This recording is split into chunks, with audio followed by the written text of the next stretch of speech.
Hi, this is Randy Finney with Right Side of the Chart, and this is a closing market wrap for Thursday, June 18th, 2020. The update on the broad markets will be relatively brief because we didn't have really anything going on today. We closed almost dead flat. We traded down. Most of the day we're negative, but not much. Here's, you zoom in on a 1 minute chart. Here's where we closed yesterday, and you can see right there, yellow lines, yesterday's close. This is today's open, so we opened down.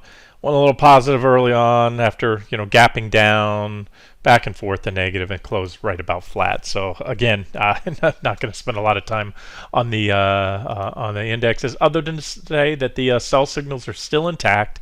Had the big sell drop last Thursday, a week ago today, followed by a little more downside, bounced off just above support on the SPY, and we've come back. So still anybody's game here. Bears need to take out that recent low, and then more importantly, they still have a big old trading range here to take out. So that's still a lot of support below key moving averages, just below 200-day, 50-day, things like that, and then resistance above being that island cluster, that big gap right there in the cluster of 4 candles, and of course the trend line. So that's kind of the quick 30-second story on the broad market. I want to point out some developments that I mentioned before, but I'm going to continue to revisit these and watch these on QQQ. QQQ, really not the stock market. It's just a tech-heavy index, so it's almost more of a sector. Mirrors XLK very closely, the tech sector ETF, and also has other companies that aren't in the tech sector. Technically, they're not considered anymore tech stocks like Amazon and Alphabet and Facebook. They're in the communications sector or some of the other sectors. But it's these 5 stocks that we're watching. That's what I want to go over here and just talk about the weekly chart, the big picture. These are what I call the FAANG stocks, FAAMG, Netflix. This is a big company, but it's nowhere near the $1 trillion market cap like a lot of these the big 5 FAANGs here. And what I want to show you is what I talked about before. The one thing lacking at the highs, and it's not absolutely necessary, but you usually see them at major tops. I pointed this out before. The one thing lacking back at the February highs was any divergence on all the market-leading stocks, the big FAANG stocks, those that make up the bulk of the returns, or at least a significant chunk of the returns of the NASDAQ 100 and a substantial part of the S&P 500 due to the heavy indexing nowadays with so much money being in index funds. These stocks make or break the market. When the leaders break, the market breaks. It's that simple, and so that's it. So I pointed this out in the past. All these aren't measured. I started measuring here. It's a chart I've shared. These are all the divergent highs going back for over a decade here. You can see on Apple, and divergences work. They're not sell signals because you can continue to build, but you got quick little 26% drop, 15, 16, 45%. It doesn't look like much because we're looking at a decade of history with big gains on Apple. But again, that's where all these major drops that it's had in the past, all of these, and you look, here's 1, 2, and these are little call corrections along the way. That's technically what they were, whether they were 20% or more. But all the big drops in recent years had something in common. They all came after divergent highs, negative divergence on your indicators between price. And just like these, some of the major lows after the big drops there, 45% drop, how did it end? Positive divergence on the indicators. How did this drop? 34% drop end, positive divergence on the indicators, and not all of them. So again, the divergences aren't be-all end-alls, but I need to put up my little DH, meaning divergent high here, and I pointed that out a couple weeks back when we didn't yet have the divergent highs. So where am I going with it? Well, this sets the stage for what I believe to be, a much bigger drop, even bigger than what we saw back then before. Do we have sell signals on the FAANGs? Absolutely not. I've gone over that before. I can do that real quick. What am I watching? I'm watching these uptrend lines on the 60-minute chart, on the daily chart. As I said, they're all the major market-leading FAANGs are above trend lines or some key price support levels I've gone over quite a bit recently, so we're not going to do that again. I just want to go through these quick and revisit those weekly charts. Same thing here with Microsoft. Apple's the largest. They're both $1.5 trillion companies, Apple and Microsoft. So that's it. Divergent high. I didn't measure it out, but they were both they're the same drop from the same level. So about a 21% drop off both those divergent highs. When you came here, you made an equal high, and so that kept the divergence going, and it would have looked something like this. You just draw that divergence line flat like that. Divergent high there, 15% drop. Divergent high, 19% drop. No divergence there, but now we have divergence. And so that sets the stage. You know, these are bear market targets. Well, one was already hit there. That would probably be another reaction on or around that level. Could just go right on down through there if and when it comes. And I know right now, and I know this, especially if you're new to this, it seems like the market will never go down again. If it had this and it came back up and a lot of these stocks made new highs, I know it's hard for anybody to envision.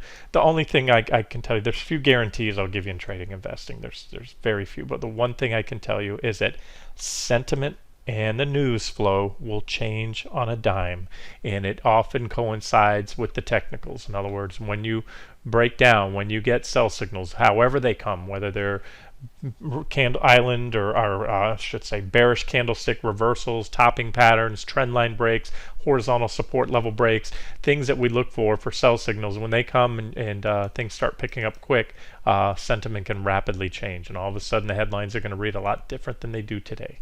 So just know that the news ebbs and flows along with the technicals and the charts.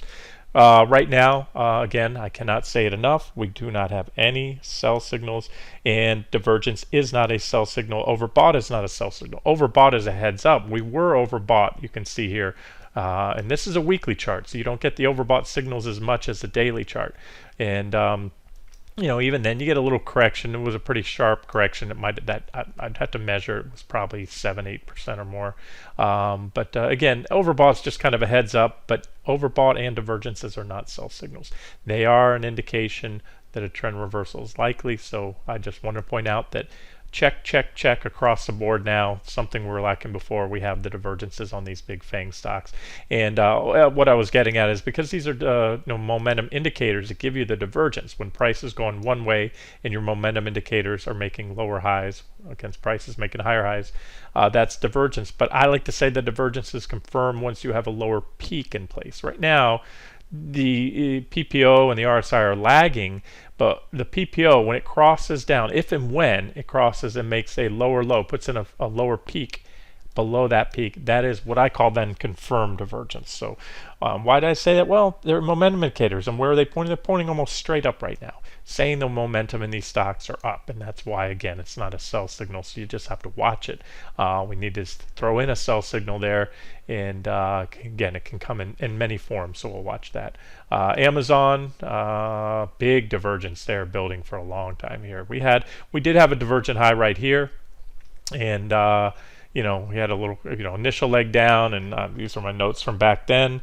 November 3rd, I was calling for a 31% drop, or no, we dropped 31 already, and I figured more to come, and so ultimately it was a 36% drop off that divergent high.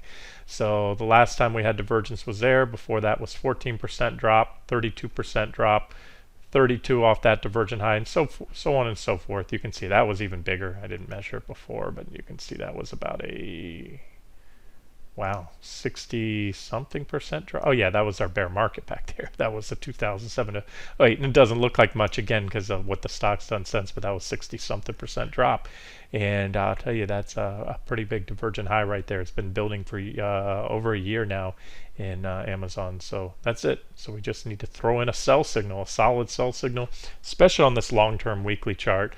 And again, we'll watch those near-term trend lines and levels I've given you. Alphabet is the only one. Class A and C shares, both of those don't have divergence. And again, it's not an absolute necessity for a major top in anything. And it also says, look, maybe this one will. Maybe the FAANGs will continue to go up. The rest of those I just show you that do have divergence continue to build it. And it would look something like this, a little more upside, who knows, in days, weeks, maybe even months go up. And I can just tell you this, any marginal new high anytime soon is guaranteed to be a divergent high. There's no way that we can go up in the next few weeks here, make a new high, and not take out or not keep these divergences intact. It's just a matter of where will these lines be shifted to. But we're certainly, at least again, in the foreseeable future, not going to take out those previous highs right there. So that's that one. And that's, last but not least is Facebook. And And you can see last divergent high on the weekly time frame here was back here, and that led to a 44% drop in the stock. You got chopped in half, almost. Before that, it was all the way back in 2014, 25% drop. And you can see that there's those divergences. So here it is. This divergence line right now, the current divergence spans from back here at this high. We started making a series of higher highs, and each one of those had they did play out. This was a divergent high right here. You can see we had indicators making lower highs right there, and that led to a decent drop. I'll tell you how much that was, just kind of put it in perspective. That was about a 17-18% drop right there off that divergent high. We put in another divergent high here. So again, it's a series of consecutive divergent highs. Divergent high 1, 2, which that drop was much, much larger, as you can see, from high to low. It was about 37-38% right there. And it's kind of the theme on the market too that I've talked about. These corrections are becoming larger and larger magnitude, kind of like I don't know if those, what we'll call them, pre-shock. I know you have aftershocks, after some earthquakes, but maybe these are the tremors that come first. And anyways, you can see the volatilities building. And again, the fact that we have these divergences keeps me at this point in time longer term bearish. If they get taken out, and it's going to be a while, things might change, but like I said, there's just so many things pointing to this, including but not limited to the fundamental situation, the economy, macroeconomic picture right now. And so the bottom line is we wait, and we wait for those sell signals. And again, a lot of those can be kind of honed in down here on the 60-minute charts when you go through the FAAMGs. These purple lines, about 223.50 should do the trick on Facebook. Alphabet, not as clear on that one. Amazon needs to take out this trend line first. That would be a bearish rising wedge breakdown. There's your negative divergence here on the 60-minute time frame, unrelated to what's out there on the weekly. These are shorter term time frame, gives you the shorter term trends. Bullish divergent low back here, rally, negative divergence right there, correction. You can see all those, how they played out. So this is our first sell signal. That should take us down here with a minimum target to 2280, and that would be, from where we're at now, just to get down there is about 13%. And then of course the break of that would be also bearish. And then just going back up, Microsoft, there's your trend line right there, and it should be purple, about 187.63 too. So that's very good price support. Why is that decent price support? Well, we had a previous high, major reaction high back here in Microsoft right there. Failed at that level, had the big drop into the March lows, and then we came up, tested, finally broke out. So this is a breakout to new all-time highs in the stock.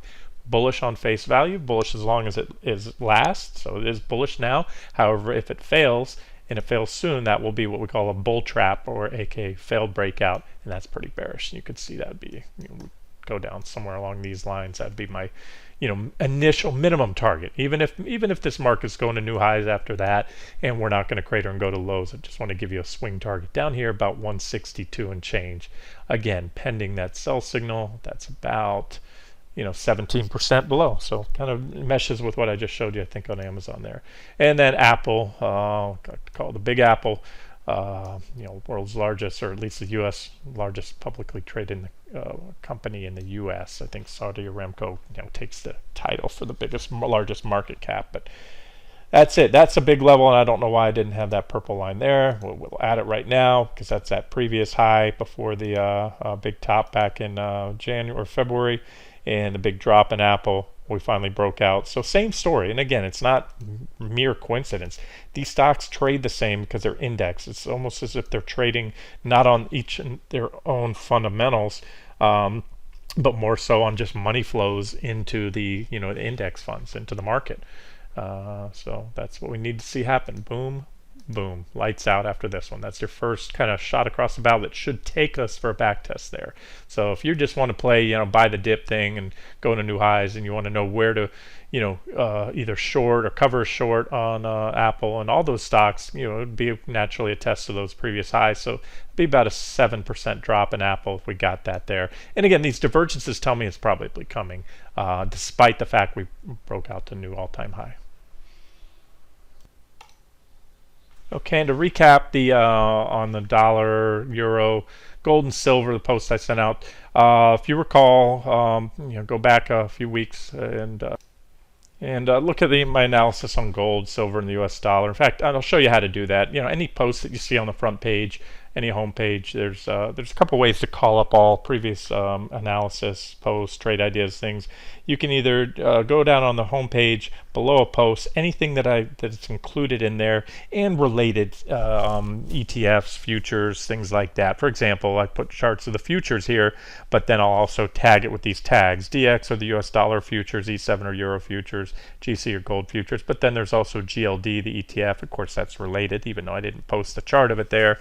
If you're trading ETFs instead of futures, it's the same thing. You watch these futures charts, even if you don't have a futures account. There's a lot of places, including a lot of brokers, will give you free real-time quotes and charts, so you can replicate these charts on futures. That is, investing.com is a great source. Free real-time futures charts. You don't even have to have an account with them. I would suggest creating one. It's free. Even if you don't want to, I don't know if they sell your information, just use go to Gmail or Hotmail and make a dummy email account. That's what I'll do for places like that, if you want a free account and you don't want your main email given out. All right, so to that, let's get back. So what I want to say is, if you click on that, it'll load the all related posts. So let's just say silver right here. You trade silver, click on that, and then in chronological order, everything there. So as far as the dollar goes, usually I'm going to cover the currencies when I cover gold and silver. So in this case, there's US dollar. You can click on that, and you'll see all analysis on the dollar that way. The other way to do it is come in here to the right side of the chart support center and go down to the bottom, search all front page posts. Do the same thing. So let's type in SLV for the silver ETF. Click on that. Oops, I missed it. It's an old mining stock from a long time ago. But somewhere in there, since I covered that mining stock, there it is. There's silver. You can do it that way too, and I'll load all posts there. All right, back to the charts. Let's see here. Okay, so several weeks back, I've been highlighting for a while. I was highlighting these trend lines right here, dual trend lines, and we need to see the uppermost one break, and that did right here. So there was you had a little breakout there of the initial trend line, little whipsaw signal, and then broke out on the second one that stuck, breakout back test, and then we took out that secondary, what I call BOD, or benefit of the doubt trend line. So I'd been calling for a reversal and a rally in the dollar, which we got now. Part of me calling for that is I'm not a big forex trader. I will at times trade these, currency futures. They're, make money. If they go up, you make money. If they go down, short, you make money. So the euro dollar, it doesn't matter. Anything with a ticker that I can trade, if the chart's clear, I'll trade it. But my primary reasoning for tracking currencies closely is gold and silver, especially over a long period of time. There's a very clear inverse relationship, meaning when the US dollar goes up, silver and gold go down in value, and it's simply because it takes more dollars to buy an ounce of gold. I'm sorry, fewer dollars when the dollar is strong and rising, and so the price of gold goes down, and when the dollar drops, it takes more dollars to buy an ounce of gold, so the price goes up. Now that is in a vacuum, all other things being equal. There are other factors that make the price of gold go up and down, such as supply and demand, flight to safety, problems, issues with the miners, whether they're, production levels, all kinds of things like that. But again, and I've done this many times, go back 10, 20 years, overlay a chart of the US dollar and gold, and you'll see that relationship over time is pretty clear, with some periods of disconnect where it doesn't happen. So where I'm going with that is, I was calling for a rally in the dollar, which we got. That played out, but gold really didn't drop much. It's held up, and I talked on that recently. I'm going to get to gold in a second, but this breakout and rally in gold, the dollar, I should say, has been in an uptrend since. There's an uptrend defined by a security making higher lows and higher highs, which we're doing. However, gold didn't drop, and one way to spin that is it's pretty bullish. When you see gold holding up in spite of a rising dollar, that shows you that the impact of the dollar on it is being countered out by buying pressure. Now, gold really hasn't gone anywhere, so it's not really super bullish. And again, this is not a very big move, but it is notable that we have an uptrend here, and the dollar and gold hasn't budged. So it's kind of shifting me. Whereas a couple weeks ago, I was and I made clear I was standing aside at the time, but I was, cautiously bearish, just not hardcore, not enough to engage it because it's stuck in that trading range and the charts weren't clear. But right now I'm shifting towards near-term bullish, especially if we get those sell signals I talked about here in the dollar, and that would be a reversal. We're at these were the same targets I had laid out before, and ultimately I had my max target. I had the dollar coming up to here, and that still could happen. Remember, divergences are not the be-all end-all, but there's something to note. Well, these divergences could be burned out, or maybe they play out for a little pullback here. There's an uptrend line to watch. So here's what I'm watching. Number one, we're at resistance. This was a target back then, and we hit it now. 97.585 on the dollar futures, and so I expect at least a reaction here. I think that's likely. A solid breakout above that level does open the door for a move up here, maybe to that final maximum target, at which point I might be very interested in shorting, because that's a pretty big resistance level. If you go back, you don't see it here. I'm only going back 2 months. Now we'll jump to 3 months, and you can see that was a big support shelf back here for the US dollar. And when it broke that support, that's what triggered this big move down. So that would be, if we got there, I'd put very good odds of a tradable pullback. Now the big question, we may not get there. We broke down, and so I'm looking kind of more near term now. I'm open to that scenario, but the fact we're at resistance now with this negative divergence says this could trigger more than just a little pullback here. So this is what I'm watching, and again, it's gonna how it happens is likely to affect gold. So a reversal here, well, you have support about 97 and the trend line right there. That would be a minimum target, and we may continue to work our way up within this wedge. However, a breakdown below that trend line could send the dollar quite a bit lower, and this again should be a net bullish thing for gold. So I'm going to be watching this and kind of, in other words, it's a dynamic. Most of my trades are dynamic. I'll often lay out price targets, stops, but some trades, if I decide to take gold or silver soon, it will be more of a dynamic trade where I'm going to continue to monitor what the dollar is doing, and I'm going to get to that in a second on gold as well. So there it is. There's a case for at least a little pullback. Could be more. Or they take out those divergences, we continue up. But I am leaning towards that pullback there. And then the euro I cover because the euro is the largest component of the US dollar index. Nearly 2/3 of the dollar index is solely based on the euro. The Japanese yen's a distant second, and then everything else hardly even adds up. So really the dollar's almost an inverse, or the euro is almost an inverse chart of the dollar. And so it's not mere coincidence that with the dollar at rallying into resistance, was calling for a pullback in the euro here based on this divergent high a couple weeks back, the divergences that were building and finally played out. Trend line 1 broke, early sell signal back tested right there. Broke, we back tested for a while. Then the BOD, or benefit of the doubt, trend line broke as well as some horizontal support levels. And once that 113.61 level was broken, tested and failed. So that's a big resistance level right there, and a potential target too for the euro. And so what we're looking at now, we've kind of come full circle. Remember, we had this rising wedge type pattern and divergent high here, at least the negative divergence. Well, now we have the opposite. We have positive divergence building, about the same magnitude of the scope of those divergences, about equal. There it is. There's your divergence line. Added this trend line today. We don't have a lot of reactions, but it's something to watch.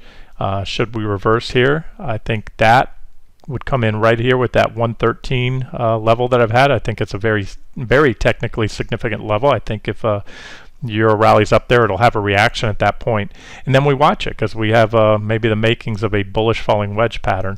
And this would be, remember, the euro, since it trades opposite the dollar, a rising euro is typically bullish for gold. Gold and euro will normally rise around the same time, especially in sharp rallies. So that's what I'm watching for, and that's the Yeah, I think that case can be made, and I'll tell you, we haven't broken out above there yet, but I think a case can be made for an objective long entry here on the euro, or even a long on silver and gold. But let's jump to those real quick. If you don't want to jump the gun, remember the bigger picture is this: gold has been locked in grinding around in a 2.5 month sideways trading range since early April, right here. After all the volatility in the markets, gold was moving big. Here's your trading range. To me, that's as clear as day right there. Lots of reactions on the bottom, little whips, a couple little whipsaws, but nothing much. Snap right back into the range. A couple reactions up top, and so it's been going nowhere if you're a swing or trend trader. And we still have a long-term trade on in gold on the site. Yeah, it's very profitable. We've already hit 3 of our 4 targets, this is what happens in bull market. After a big run, you digest gains. It could be a top. And I'm going to say what I've said before. The next major trend in gold is likely to be determined by which way this pattern breaks. Anything other than little whipsaws there. So everything I just laid out, should it play out, and should it play out from something more than just a pullback off these support levels? In other words, a nice drop in the dollar, more downside, or another new downtrend in the dollar, and rally in the euro could spark a rally up here on gold. And I had a trend line on there it is. I had it on that chart the chart I posted earlier today before the close. I had it a little thicker, so let me replicate that. That's it. This is the trend line right there. We have enough reactions. A pop above there. Unfortunately, we have some resistance just above, so it'd be even better to see gold take out that 1750, 650-ish resistance level, and then that could take us to the top of the range. And again, maybe we get to the top of the range, or I'll tell you this, that would be certainly be a near-term target right there. If you're trading gold futures, you just want to get a quick buck, jump out. But remember, this thing is getting long in the tooth now for a trading range. Sooner or later, we're going to break to the upside or the downside. So, what I had said earlier in that post today is that, in this case, it might be good to do a potential runner trade. Gold is in an overall bull market. There are some divergences on the weekly and daily chart still that could play out for this. So I am open to any and all possibilities. But this scenario would most likely also coincide with a reversal and a correction of, another leg down in the stock market. Whereas if the stock market pushes up, breaks out to new all-time highs, it's tough because there's been such an on and off relationship between gold and the stock market in recent years. Unusual. At times, gold is a pretty strong flight to safety asset, so if the stock market broke out to new highs, you could see that selling. But then sometimes gold and the stock market are rallying together. I'm not trying to confuse you. I'm just saying you have to just trade each one on their own technicals. And also kind of keep in mind what the other one's doing.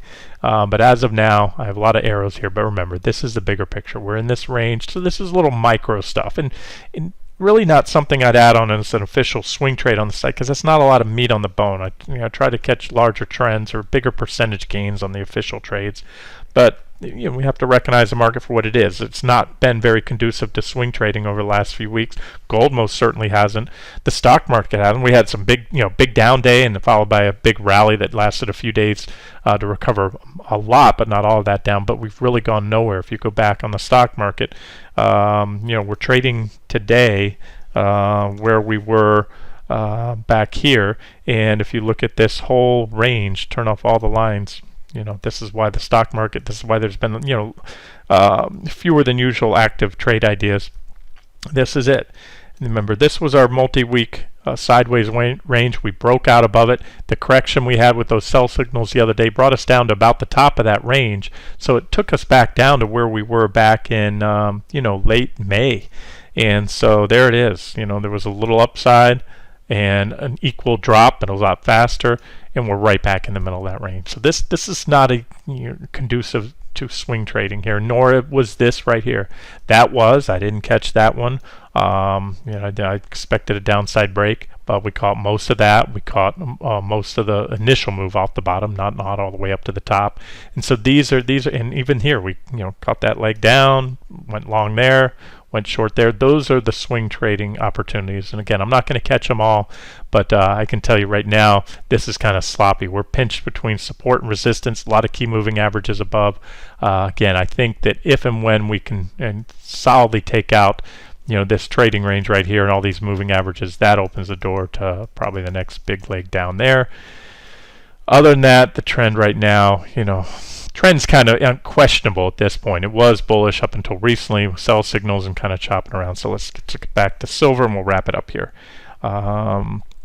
What I'll do, guys, is I'll follow up. If we start to get some movement here, we get the reversal in the currencies, any breakouts in silver futures and gold, I'll add some charts, or maybe I'll do it later tonight or tomorrow, of SLV and GLD. And even GDX, I've kind of gotten away from that lately because gold's been in a sloppy trading range. And as such, I love to trade the miners, but the miners are going to do their own thing, but mostly follow gold. And so, it's been a grind fest in GDX. So you haven't seen a lot of analysis from me. We had that divergent high there, and it's played out for a drop so far, but more so we're correcting in time by going sideways and in price. I always say there's two ways for security correct. They can correct in price or they can correct in time, and this has been mostly in time so far considering that divergence. So PPO is turning back up here at the 0 line. I don't know how to make this little box go away. Let me try to do that. It's not going to let me. Anyways, all right, so I'll get to that, and I'll if we start to get some movement and breakouts in gold and silver, I'll try to hone in some targets here for those of you that want to trade either GDX, silver miner stocks, or the individual mining stocks as well, and then back to SLV, and then we'll wrap it up. Or I'm sorry, SI, silver futures. All right, so we had a nearly comparable downtrend line to that in gold, so that's what we're watching. So again, it's kind of contingent, if you will. It's not, these guys could break out. Maybe the dollar doesn't have a big drop, but yet silver breaks out. I think these trend lines are valid enough, and you also have some price resistance there, about almost $18 on silver futures. So a pop above that, I think, would be bullish, and I think it could open the door for a run back up to that previous high and maybe beyond in silver. Remember, we put in, as I pointed out here, we have positive divergence at that recent low right here, DL, just like we had negative divergence here at that high. So divergent low, rally. Divergent high, correction. Divergent low, rally. Divergent high, correction, that kind of stuff. All right, we'll wrap it up here, and I'll continue to look for whatever opportunities I see, but this is starting to, kind of perk up a little bit, and I'll continue to post updates as long as I see any, interesting developments here in the precious metals. This has been Randy Finney with Right Side of the Chart. Have a great day.